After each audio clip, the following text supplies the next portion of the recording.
Another big thing that happened today, actually, right before we started recording, the Houston Rockets announced that they're going to start, I think, is the biggest lineup in NBA history with Amen Thompson, 6'7" at point guard, and then four 6'11" guys.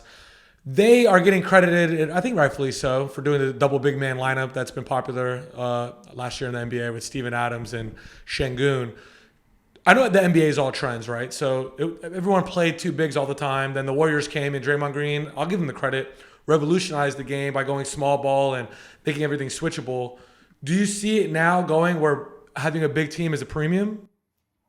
It's so funny how the game changes. Remember, everyone's small ball. Now we're about big ball. Now people think, "Hey, can we play through a center? Can we not play?"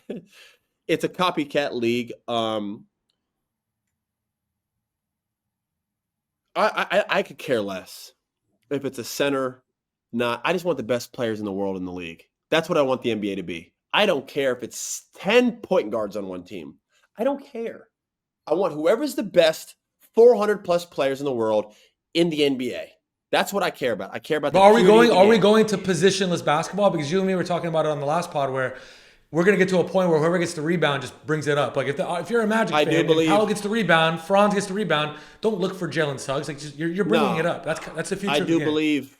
I do believe we're headed that way. I do believe with the evolution of basketball, it's hard to argue against centers not being able to dribble and bring up the ball soon because they're already shooting threes. They're already look what these guys are doing, man. Look at Cat hit a step back three to seal a Pistons.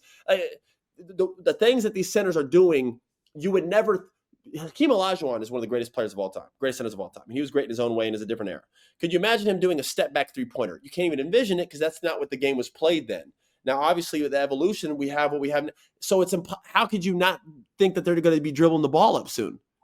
I don't think there'll be a position anymore. What the hell is Shea? Is he a point guard? Is he a shooting guard? He shoots more than a point guard. I don't know what it is. It's already started with the point guards. Steph is a point guard, but he's a shooting guard, but he needs a point guard. I don't know. So Right. if you don't think centers, if you don't think within the next 5 to 10 years, we're not going to have centers grab the rebound and everyone runs. Yeah. Nikola does it. Well, so Nikola gets a rebound and people run. it made sense, and we talked about this before. It made sense when, like in the 80s or 90s, when players were more specialists, right? So you had your John Stockton kind of setting everybody up, and he's the one with the ball in his hands. But like our favorite team of the last 5 years, I think we could agree. I think we really like the Celtics of 2 years ago. Who was their point guard, right? Was it Drew Holiday? Was it Jason Tatum? Led them in assists? Was it Derek White? No, it was a bunch of guys on the court that were all capable of putting the ball on the floor, making a play, and shooting. And I think that's kind of where the NBA is going. Yes, I agree. I think Yeah.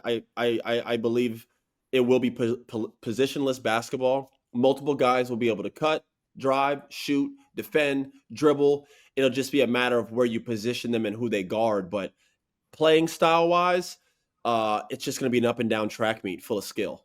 That's where I see Yeah. the NBA going. Yeah. But what about Kevin Durant starting at shooting guard for that team? I think that was kind of the news that made the biggest headlines. I was like, no, this isn't just Kevin Durant like in his prime starting at shooting guard, right? Which I think Kevin Durant in his prime could do whatever he wants. This is like the 36, 37-year-old Kevin Durant starting at shooting guard, There's guarding like Anthony Edwards. You know what I mean? Like there's that that's a lot picture to of ask him at for. whose high school event was he at? Who KD's? The Rockets all went to some high school player. I think it was one of the twins. They all went to like a high school player's jersey retirement. And KD, who's usually notorious for being one of the tallest guys on his team, was in this picture and he was like the same height as everyone. Everyone's like, this team is a monster in terms of their Right. size. It's especially, and listen, it sucks that Fred went down because he's such a good player and he's a really good guard for them. But with that, the size of what's just upgraded on their team, they're going to put the Thompson twin at the point. So it's already starting at 6'6". And then it goes to KD, who's 7 foot. And then it's Jabari Smith, 6'10", 6'8". And then it's like whoever they started the big, whether it's Clint, Steven Adams, take your pick, or Sangoon's going to start, 7 foot. But their team is humongous. Torrey Eason, 6'8".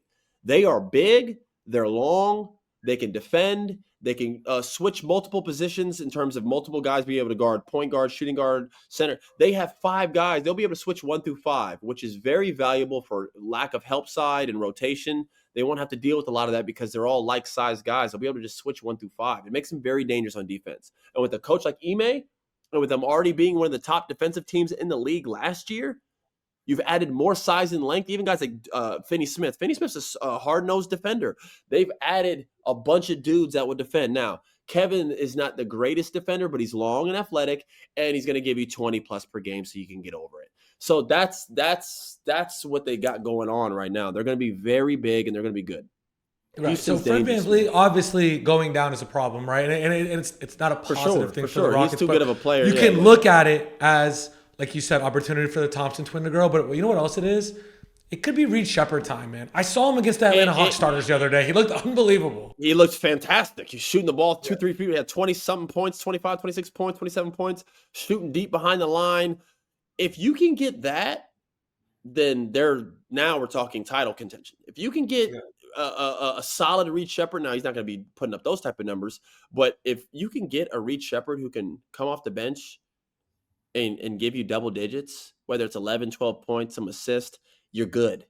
That's a good start. This is really his rookie season after all. Last year, he didn't really get to play. So this year, if you can get that from him, that's a home run because he's only going to go up from there. If he's averaging 10, 11 off the bench, where does he go as a starter? Now we're talking 16, 17, 5, 6 assists. Now we're talking a starting point guard in the NBA. So like there's an opportunity for them there, and he's shown these glimpses of talent. Obviously, this is a top 3 pick. So we know he's good. It's just about the opportunity, which now, again, everything happens for a reason. I'm not saying Fred VanVleet went down for a reason because that's not true, and it sucks because he's a really good player, champion, and all these different things. But out of darkness comes sunlight. You know what I mean? Through that crack in the street pavement, a flower will grow. So I don't know if that's going to be Reed. I don't know if it's going to be Thompson going into the point guard position. I don't know who's going to be that. Something will happen because of it. There's always a collateral, effect to things like this, especially in the NBA when there are injuries. Talent always prevails. They have that. So we'll see. I think you have OKC 1, Denver 2 in the Western Conference. Can we I pencil in the Denver Rockets 2. at 3?